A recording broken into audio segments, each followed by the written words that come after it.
The city air was thick, heavy with rain and regret. Just another Tuesday crawling towards midnight. I found the address scribbled on a damp napkin.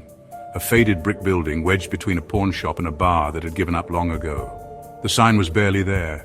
The vocal sanctuary, a place for broken people, people like me. I pushed the heavy oak door open. It groaned like a dying man. The hallway was dark, smelling of dust and something metallic, something sweet like old pennies in decay. I followed the low hum of voices to a room at the end of the hall. This was it. The first step, or maybe the last. The room was dim, lit by a single bare bulb that cast long dancing shadows on the walls. It felt more like a forgotten cellar than a classroom. The air was cold, it clung to my skin, a damp shroud that made the hairs on my arms stand up. Other people were there, maybe a dozen of them. Their faces were pale, drawn, each one carried the same haunted look in their eyes, the kind of look you get when you've seen too much. We sat in a circle on rickety wooden chairs. No one spoke. We just watched the door, waiting for the one who promised to mend our shattered voices, waiting for the teacher. He entered without a sound. A tall, gaunt man in a severe black suit. His name was Mr. Alistair. His face was a mask of polite indifference, but his eyes were sharp. They were like chips of obsidian, and they seemed to see right through you, right into the dark, messy parts you tried to hide. He didn't say hello. He didn't offer a warm welcome. He just stood in the center of our circle, his presence sucking the little warmth left in the room. The voice is a muscle, he began, his tone flat, devoid of emotion. Like any muscle, it starves, it withers. Tonight we begin to feed it. His first exercise was strange, disturbing. He told us to close our eyes, to find the deepest, most painful memory we had, the one that made our throats tighten and our words die before they could be born. Now, he commanded, his voice a low hiss that coiled around us. Breathe it in, taste the ash, feel the glass in your gut. Do not scream it, do not whisper it, hum it, give your pain a note, a single unending note. A low guttural sound started to fill the room, a chorus of pure misery. It was the sound of ghosts, the sound of everything we had lost, given a voice.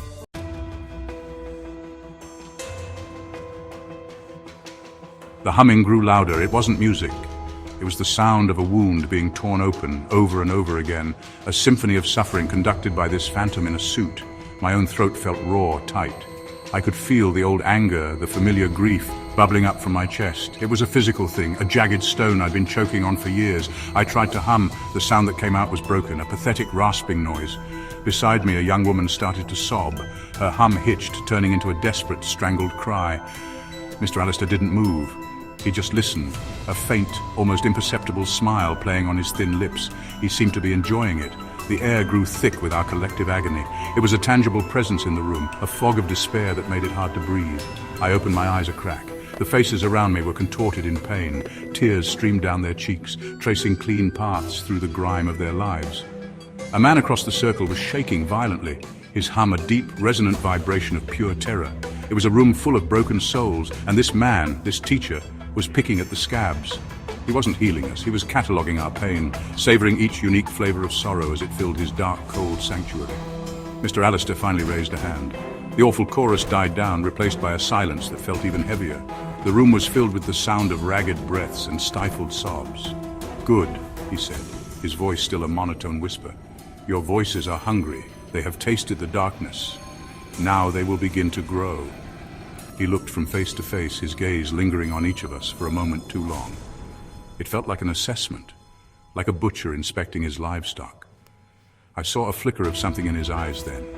Not sympathy, not understanding, it was hunger, a deep predatory hunger. We were dismissed without another word. We filed out of the room one by one, avoiding each other's eyes. The shared intimacy of our pain was too much to bear. It left us raw and exposed. As I walked back out into the cold, wet night, the rain felt different. It wasn't washing the city clean, it was just soaking into the filth. I couldn't shake the feeling of dread that had settled deep in my bones. That humming sound echoed in my head. The sound of our shared trauma. I knew, with a certainty that chilled me to my core, that I would be back next week. Something dark had been awakened, and it was hungry.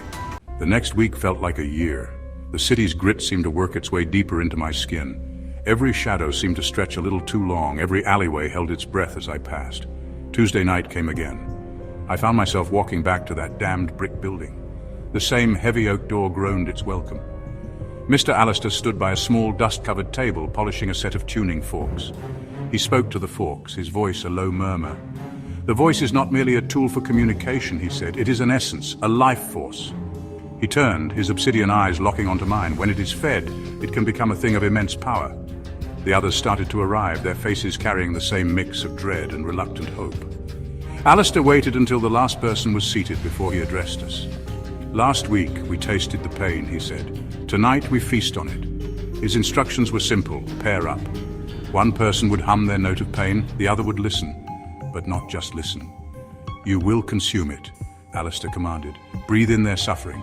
Let it make you stronger." He paired me with Frank. The big man looked at me, his eyes pleading. There was no escape. This wasn't therapy, it was vampirism of the soul.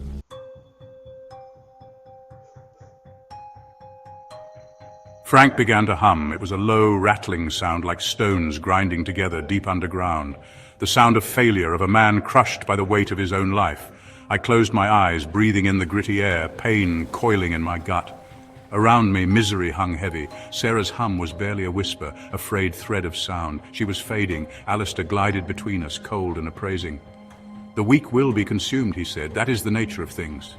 We filed out in silence. Sarah seemed smaller, diminished. As I left, Alistair stood humming in the darkness, satisfied and full.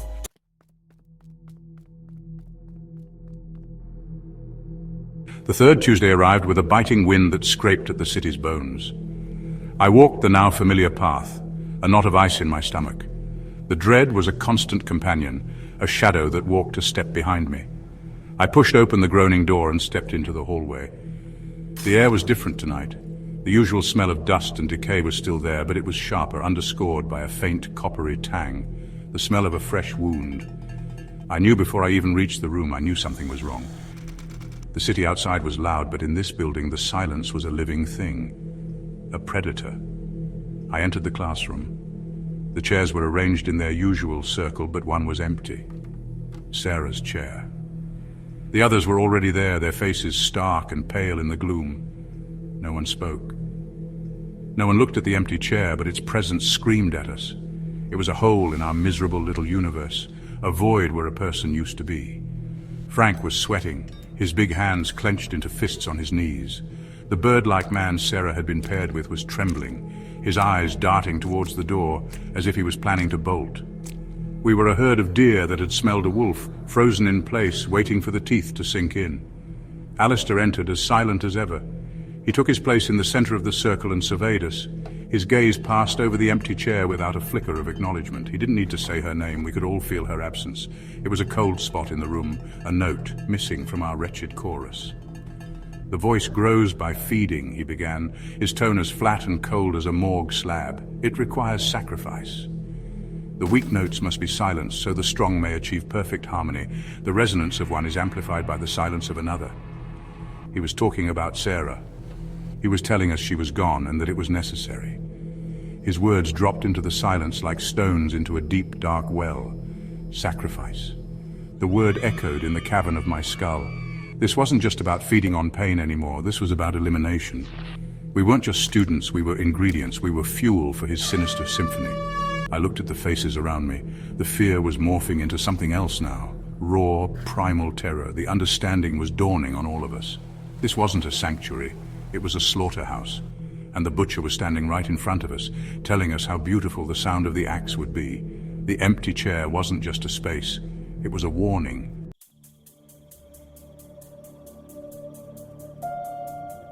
The fourth week, the city felt like it was holding its breath. The walk to the vocal sanctuary was a death march. The coppery smell in the hallway was stronger, blood, fear barely scrubbed away. The group was smaller, Sarah's chair was gone, another seat empty. No one spoke their names. We sat, a ragged circle, prey, waiting for the wolf. Alistair entered, more predatory than ever, feeding on our terror. "The chorus is becoming more refined," he said, eyes cold. "The discordant notes are being removed." His exercise focused on the empty spaces. "Their silence is a sound. Breathe it in. Let their absence feed your voice." We were being pushed to the edge, building our voices on the graves of the vanished.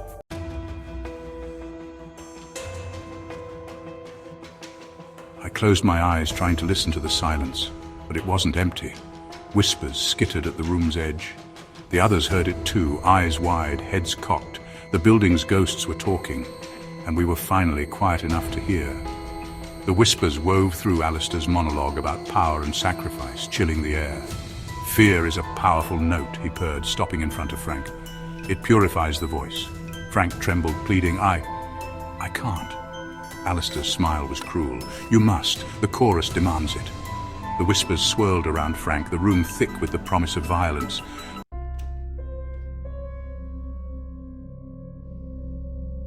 Frank shook his head, a tear cutting through sweat. No, he whispered. A gunshot in the silence. Alistair's face hardened. The voice must be fed. The chorus must be balanced. The pressure in the room became suffocating. The whispers stopped. Frank tried to stand, but his body betrayed him. Alistair raised a tuning fork, tapped it. No sound for us, but Frank heard it. He convulsed, blood trickling from nose and ears, clawing at his throat. Alistair watched, clinical, as Frank collapsed, lifeless, eyes open. The performance was over. Silence reigned.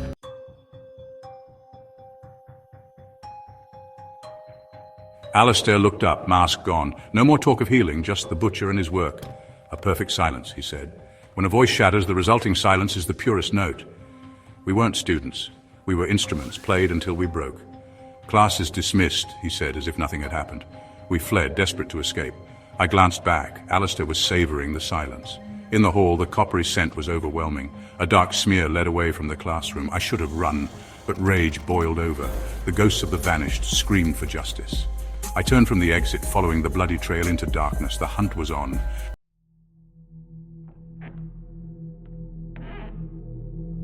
The front door slammed behind the others, but I stood frozen, the silence thick with blood and fear. The corridor was a throat swallowing me as I followed the faint, dark trail. The whispers grew louder, seeping from the walls. Echoes of terror trapped in the building's bones. Drag marks appeared in the grime. I pictured Alistair dragging his victims, Frank, Sarah, the others, down this hall. Rage and dread warred inside me as I reached a heavy, ancient door. Blood pooled at its base. No handle. Just a grimy peephole. The trail ended here. This was where the broken instruments were taken, where the whispers warned me not to go, but I was already here. I had to know what waited in the silence beyond. I pressed my eye to the cold peephole. At first, only my own terrified reflection stared back. Then my vision adjusted. The room beyond was vast, padded with stained, lumpy walls, soundproof, designed to trap every scream. Heavy butcher's hooks hung in a semicircle, glinting in the gloom like a waiting choir. My heart pounded as I found a hidden lever. With a shriek of rusted metal, the door unlocked. I had opened the door to hell.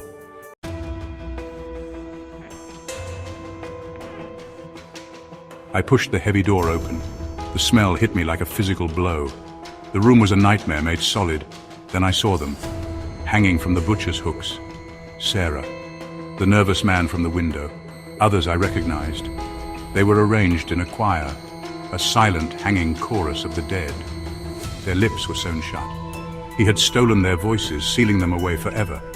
This was a ritual, a grotesque act of art created by a madman.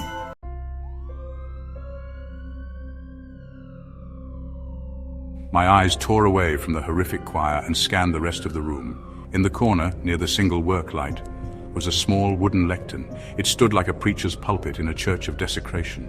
On it, spread open, was a large, leather-bound book. It looked like a conductor's score. I moved towards it, my steps heavy, each one an effort. I had to see, I had to understand the madness behind this. The floor around the lectern was the darkest, stained with layers of old and new blood. This was his podium. This was where he stood to admire his work, to conduct his choir of the dead. I reached the lectern and looked down at the book. It was sheet music. But it wasn't written with ink. The notes, the staves, the clefs, they were all rendered in dried, blackened blood. It was a meticulous, horrifying calligraphy of slaughter. Each note was a life, each rest a sewn mouth. The compositions had titles scrawled in the same gruesome medium, Nocturne for a fading soprano. That must have been Sarah. Lament for a trembling tenor.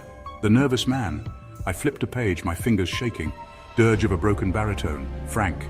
He was cataloguing them, turning their murders into a grotesque artistic statement. Below the bloody notes were other notations, technical details written in a small, precise script. Resonance shattered at F-sharp. Vocal cords ruptured post-mortem for harmonic purity. Subject expired before achieving the desired silence, lips sutured to compensate. It was a butcher's diary, a scientific journal of torture and murder. He wasn't just killing them, he was experimenting. He was trying to capture something, the perfect sound of a soul breaking, the absolute silence that follows the final scream. This book was his life's work, the sinister symphony written with the blood of his students. Suddenly a floorboard creaked behind me. Not from my own weight, a new sound, a deliberate one. The single light in the room cast my shadow long and distorted across the hanging bodies, and now a second shadow joined it, taller, thinner, a predatory silhouette that stretched out to touch my own. I froze, the bloody pages of the book blurring before my eyes. He had been here the whole time, watching me from the darkness, letting me discover his secret gallery. The silence of the room was broken by his voice, a low, pleased whisper that slid into my ear like a shard of ice. "So, Mr. Alistair purred, what do you think of my chorus?"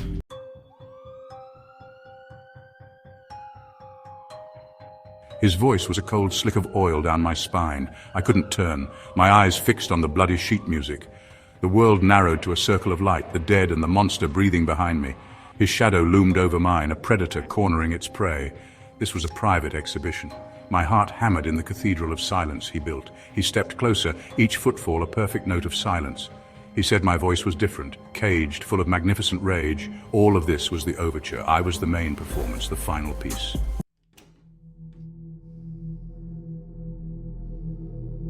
My fists clenched, rage burning in my gut. Every instinct screamed to lunge, but he was calm, too calm. He reached into his black suit, pulling out a silver tuning fork, holding it like a conductor's baton. He tapped it, and a low hum filled the air, vibrating through my bones, resonating with my anger. He was playing me, drawing music from my fury, pushing me to the edge. I had to break free, now.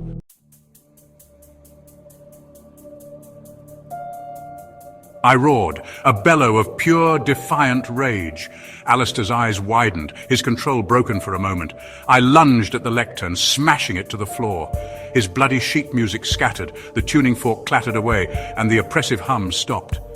In the sudden silence, I grabbed the heavy work light, plunging the room into darkness.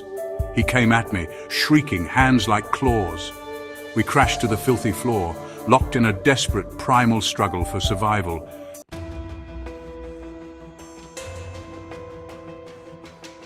His hands were like iron claws at my throat, my vision speckled with black dots. The room was a swirling vortex of shadows. He was surprisingly strong, powered by pure rage. He was on top of me, his knee pressing into my chest, face contorted in fury. The pressure on my windpipe intensified. The world was fading. This was it. I was going to die on this filthy floor. My hand brushed against something hard and metallic, the tuning fork, his weapon. My fingers closed around it. With the last of my strength, I drove it into his side. He screamed, his grip loosened. I gasped for air and rolled us over. Now I was on top. The fight had changed. He thrashed beneath me, but I acted. I raised the tuning fork, aimed at his chest. His eyes went wide with terror. I brought the tuning fork down hard. Again and again, the sound was ugly. He stopped struggling. His body went limp. A final breath escaped his lips. Then there was only silence. I knelt over him, the tuning fork still clutched in my hand. The performance was finally over.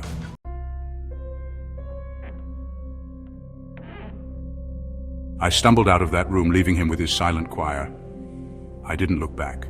The hallway seemed brighter, the air outside cleaner, but still thick with decay. I pushed open the heavy oak door and stepped into the city. The rain had stopped. Dawn crept in. The city was waking up, its noise a relief from the silence I'd left behind. I disappeared into the city's cracks, a ghost myself. I survived. That's what they call it. Alistair is gone, but he won in a way. He changed my voice. He fed my voice on trauma, a feast that will last a lifetime. The city air is thick tonight, heavy with rain and regret, the harmony of the haunted.